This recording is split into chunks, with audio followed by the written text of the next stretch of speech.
નમસ્કાર, દૂરદર્શનના વેધર બુલેટિનમાં આપનું સ્વાગત છે। રાજ્યમાં ફરી એકવાર કમોસમી માવઠાની શક્યતા વ્યક્ત કરવામાં આવી છે।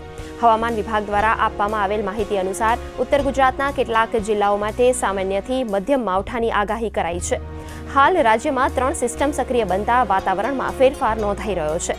વેસ્ટર્ન ડિસ્ટર્બન્સ, સાયક્લોનિક સર્ક્યુલેશન અને ટ્રફ સક્રિય હોવાથી રાજ્યના કેટલાક વિસ્તારોમાં વાદળછાયું વાતાવરણ રહેશે। ઉત્તર પશ્ચિમના પવનોની ગતિ પણ સામાન્ય કરતાં વધુ રહેવાની શક્યતા છે।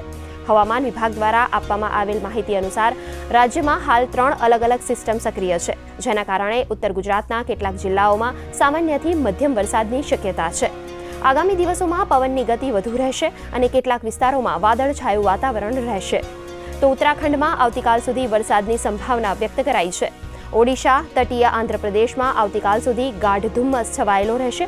આગામી 24 કલાકમાં ઉત્તર પશ્ચિમ ભારતમાં મહત્તમ તાપમાનમાં 2 થી 4 ડિગ્રી સેલ્સિયસનો ઘટાડો થવાની સંભાવના છે।